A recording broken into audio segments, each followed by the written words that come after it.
अस्सलाम वालेकुम दोस्तों, मेरा नाम है मुदस्सर रहमान और आप देख रहे हैं आपका अपना YouTube channel A to Z solar. आप दोस्तों की तरफ से बहुत ज्यादा डिमांड थी कि मैक्स पावर इन्वर्टर के INFINI VII 5KW की जो है वो डिटेल वीडियो बनाएं, उसकी अनबॉक्सिंग करके बताएं और ये बताएं कि इस इन्वर्टर पे हम घर का कौन कौन सा लोड जो है वो चला सकते हैं। तो आज की वीडियो आपके लिए, क्योंकि इसमें हम मुकम्मल डिटेल से आपको इस इन्वर्टर के बारे में बताने लगे हैं। तो चलिए शुरू करते हैं।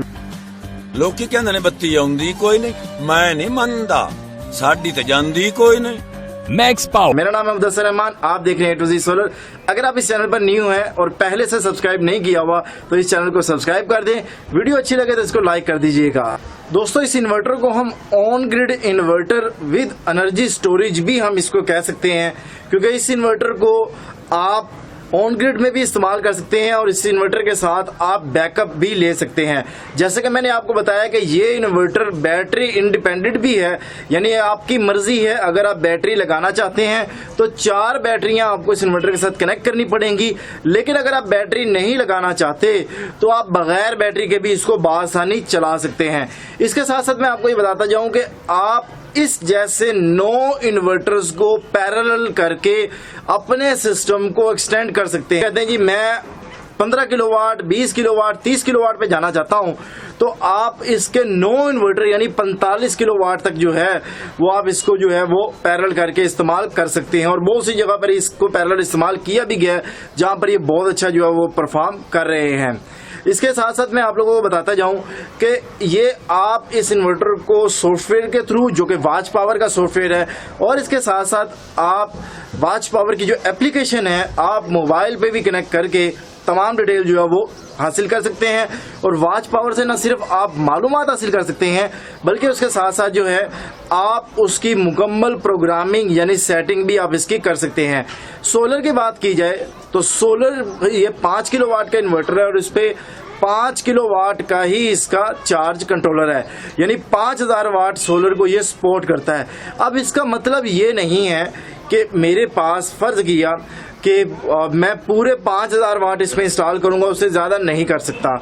हमें पता है कि सोलर 100% आउटपुट नहीं देते, तो हम इसका मतलब है कि 5500 से 6000 वाट तक भी अगर चाहें लगाना तो लगा देंगे, क्योंकि अगर हम 5500 6000 वाट लगाएंगे तो तभी उसी सूरत में हमें 4500 4800 वाट पावर जो है वो देखने को मिलेगी।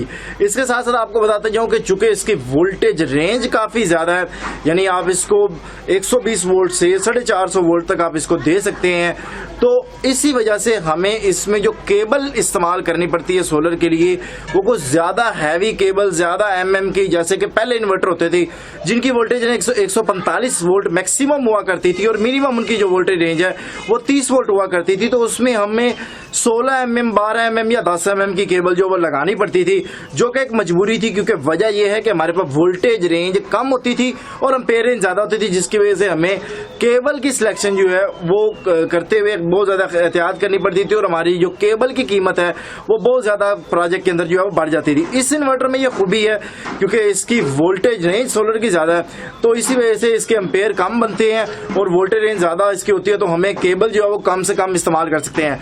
आप अगर मुझसे पूछे तो चूंकि मैं आपको ये बताता जाऊं कि आप इसके साथ 4 mm की केबल या बहुत अच्छा करना चाहते हैं तो 6 mm की केबल जो है आप इसके साथ कनेक्ट करके इजीली जो है ये इन्वर्टर परफॉर्म करेगा और अपनी परफॉर्मेंस जो है वो देगा।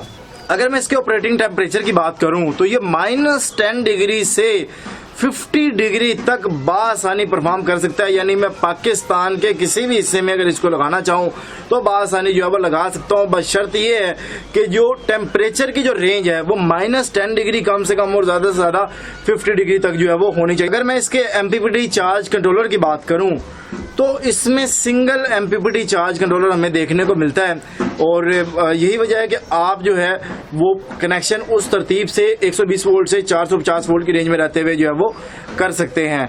इसकी वारंटी की बात की जाए तो 18 माह की इसकी वारंटी और इसकी प्रोटेक्शन की बात की जाए तो ये ओवरलोड प्रोटेक्शन इसके अंदर मौजूद है, शॉर्ट सर्किट प्रोटेक्शन इसके अंदर मौजूद है और इसी तरीके से आप प्रोग्रामिंग के जरिए मुख्तलिफ ऐसे ऑप्शंस को कंट्रोल कर सकते हैं, यानी आप बैटरी के चार्जिंग करंट को प्रोग्रामिंग के जरिए चेंज कर सकते हैं, बैटरी को कितने लेवल पे डिस्कनेक्ट करना है, आप इसका कंट्रोल भी प्रोग्रामिंग के जरिए कर सकते हैं। आप बजर कंट्रोल कर सकते हैं और इसके साथ साथ प्रोग्रामिंग में जो चीजें आप अपनी रिक्वायरमेंट चाहते हैं वो सब कुछ जो है वो आप प्रोग्रामिंग के जरिए कर सकते हैं। तो इसका जैसे कि मैंने आपको बताया कि आप इसको वॉच पावर सॉफ्टवेयर के थ्रू कंप्यूटर से भी कनेक्ट कर सकते हैं, वॉच पावर एप्लीकेशन के थ्रू मोबाइल से भी कनेक्ट कर सकते हैं, और इसके साथ साथ अगर आप इसके साथ वाईफाई मॉड्यूल लगाना चाहते हैं, वाईफाई मॉड्यूल का मतलब ये होता है कि आप इंटरनेट कनेक्ट करके एक वाईफाई मॉड्यूल लगाते हैं और इंटरनेट कनेक्ट करके दुनिया के किसी भी कोने में आप अगर हैं तो वहां पे बैठ के आप अपने इन्वर्टर की डिटेल जो है वो ले सकते हैं।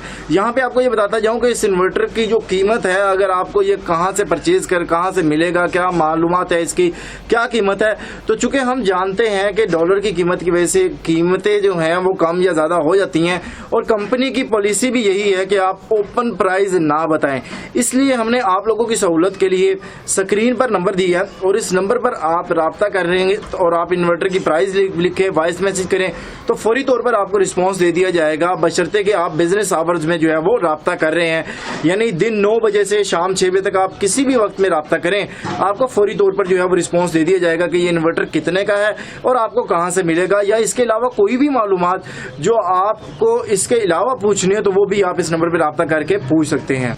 ये वॉल माउंटेन इन्वर्टर यानी आप इसको दीवार पर बासानी जो है वो स्क्रू के जरिए लगा सकते हैं। अब हम इसके जो बेसिक पैरामीटर सेटिंग है मैं आपको उसके बारे में बताऊंगा। यहाँ पे आपको बताता जाऊं कि जब भी आप इन्वर्टर को इंस्टॉल करते हैं तो आपने तमाम पैरामीटर को जो है वो नहीं छेड़ना होता।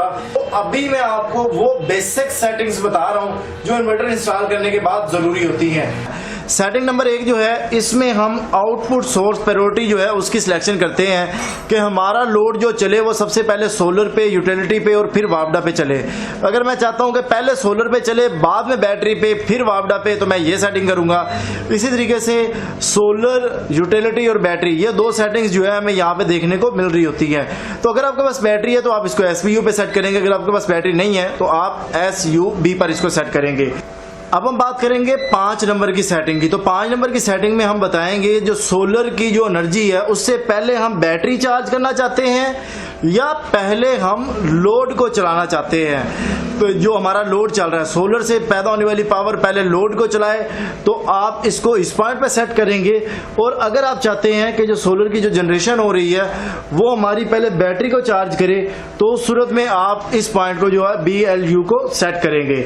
इसके बाद अगर मैं बात करूं तो हम पॉइंट नंबर 9 की बात करते हैं। अब पॉइंट नंबर 9 जो है वो हमें चेंज करने की जरूरत जो है वो नहीं होती, क्योंकि मैं आपको इसके बारे में बता क्यों रहा हूं कि ये वो ऑप्शन है जिसमें आप ग्रिड फीडिंग करते हैं, यानी आप जो है वो अगर आपका नेट मीटरिंग का सिस्टम हुआ है तो आप तब अपनी इजाफी पावर जो है वो वापडा को देने के लिए जो है वो आप इसमें यूज करते हैं। अदरवाइज जो है आप इस पॉइंट को बिल्कुल भी जो है वो ऑन नहीं करेंगे, यानी अगर आप इसको GED पे करेंगे तो ये आपका ग्रिड फीडिंग जो है वो डिसेबल हो जाएगा, और अगर आप इसको GEE पे करेंगे तो ये ग्रिड फीडिंग जो है वो आपका इनेबल हो जाएगा। तो मैं अगर आपको यही रिकमेंड करूंगा, अगर आपकी नेट मीटरिंग नहीं हुई तो आप इसको GED पर सेट करेंगे।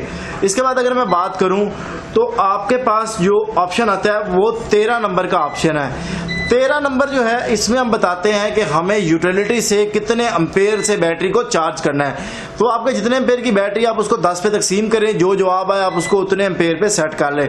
100 एम्पेयर की बैटरी है तो 10 एम्पेयर पे सेट कर दें, अगर आपके पास 200 एम्पेयर की बैटरी है तो 20 एम्पेयर पे सेट कर दें, 300 एम्पेयर की बैटरी है तो आप इसको 30 पे सेट करेंगे। अगर मैं इसकी मैक्सिमम रेंज को देखूं तो ये मैक्सिमम रेंज मुझे 80 एम्पेयर और मिनिमम मुझे 2 एम्पेयर में दे रहा है। इसका मतलब यह है कि 80 एम्पेयर का मतलब यह है कि मैं 800 एम्पेयर का सेल भी अगर यूज कर रहा हूं तो उस सूरत में भी ये इन्वर्टर जो है बहुत आसानी से उसको चार्ज कर पाएगा, बशर्ते कि आप उसकी पैरामीटर सेटिंग जो है उसके मुताबिक सेट करेंगे। अब मैं बात करता हूं 14 नंबर की सेटिंग की। तो ये बहुत अहम सेटिंग है। इसमें आप बैटरी टाइप देखते हैं कि जो बैटरी मैंने इन्वर्टर के साथ कनेक्ट की है वो कौन सी बैटरी है।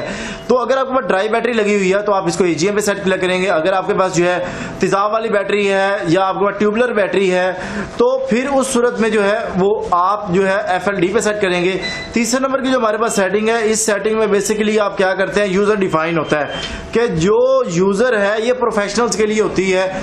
जो इंस्टॉलर है वो अपने हिसाब से बल्क वोल्टेज, फ्लोटिंग वोल्टेज जो वो सेट करना चाहता है तब आप इसको करते हैं। तो मैं अगर आपको ये रिकमेंड करूंगा ड्राई बैटरी पे आप ये सेट करें। ड्राई के अलावा कोई भी आपके पास बैटरी अगर चाहे वो तेजाब वाली बैटरी, चाहे FLD जो भी आपके पास ट्यूबुलर बैटरी आप, तो तब इसको सिलेक्ट करें। यूजर डिफाइन जो है वो सिर्फ प्रोफेशनल जो है उसको कर सकते हैं। उसके बाद हमारे पास सेटिंग नंबर आती है 19। सेटिंग नंबर 19 का मतलब होता है लो कट ऑफ वोल्टेज, यानी हमारी बैटरी लो होती कितने वोल्ट पे जाए तो फिर जो है हम इसको जो है वो हमारा इन्वर्टर जो है वो बंद हो जाए। तो यहाँ पे हमें जो 19 नंबर की सेटिंग मिल रही है वो हमें मिल रही है 40.8 वोल्ट की। अगर मैं आम दूसरे इन्वर्टर्स की बात करूँ तो वो हमें मिनिमम 42 वोल्ट की रेंज देते हैं, लेकिन इसमें हमें ये फायदा कि हम बैटरी से मजीद ज्यादा बैकअप हासिल कर सकते हैं, यानी इसमें जो कट ऑफ वोल्टेज है वो 40.8 है। तो ये वो बेसिक सेटिंग है जो बताना आपको जरूरी। इसके अलावा जो सेटिंग्स होती हैं वो आप अगर एक प्रोफेशनल है तो तब आप उनको छेड़ें, अदरवाइज आप उन सेटिंग्स को बिल्कुल ना। हुण बिजली जाके दिखाए। Maxpower solar inverters, UPS and batteries. Maxpower कोई मुकाबला नहीं। हुण ना बिजली फेल होएगी ना निक्कू।